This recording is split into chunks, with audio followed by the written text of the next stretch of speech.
I liked about Romney was that he said, it doesn't really matter yet the specifics of how I'm going to do what I say, because I'm not going to go in with a plan and strong arm people. I have to work together. They can have the best plan ever, but if they can't bring both parties together, nothing's going to change. And Romney did talk about what he did in Massachusetts by bringing both together.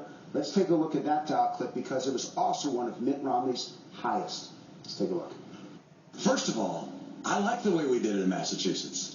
I like the fact that in my state we had Republicans and Democrats come together and work together. What you did instead was to push through a plan without a single Republican vote. As a matter of fact, when Massachusetts did something quite extraordinary, elected a Republican senator to stop Obamacare, you pushed it through anyway. So entirely on a partisan basis, instead of bringing America together and having a discussion on this important topic, you pushed through something that you and Nancy Pelosi and Harry Reid thought was the best answer and drove it through. Now, they both had strong disagreements when it comes to the role of government in society. Which one connected to you more when they discussed the role of government? Romney or Obama? Who would say Barack Obama? One Obama person here, and who says Mitt Romney? Okay, tell me why. Again, too much waste on big government. He's more specific, Romney is, about specifically where the money's going to go. Romney talks more about personal responsibility, too, and I think we have gotten so far away from that in our country. Too many layers ago. Explain that. Well, what's happening to us is that now that Obama has added another layer, another group that's going to be looking at what we're going to do and how we're going to live our lives.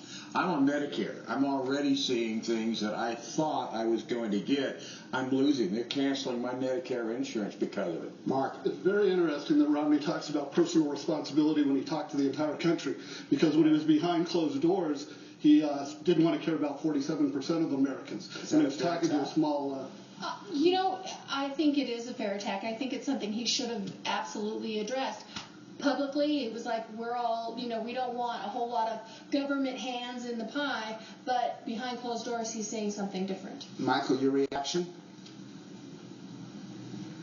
He did hide a little bit behind closed doors, but he's saying now, and I hope to believe him, that he's for 100% of us. That's a campaign strategy. So, I want to stay with this debate because it was very significant that you guys walked in here undecided, and so many of you have moved towards Mitt Romney, and I want to understand why. But the discussion was about campaign strategy. Okay, stay with the topic.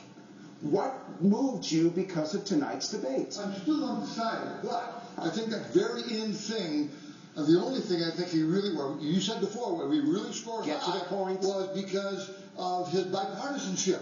What he did in Massachusetts, getting the Democrats and Republicans to work together, is what we need, and that's why he scored high. Mike. And back on the role, Romney stressed efficiency and getting things done better to cost less. And he gave specifics. And he gave no specifics. Paul. Tell me, how many of you thought, regardless of who you thought won, how many of you thought Mitt Romney exceeded your expectations tonight? Raise your hands. Virtually everybody here. How many of you, again, regardless of who you thought won, thought Barack Obama fell short of your expectations? If Obama is watching, if President Obama is watching, he clearly is going to have to change his strategy between this debate and the one that he does coming up in 10 days' time, because he did not do well with this group of swing voters here in Denver. Megan, back to you.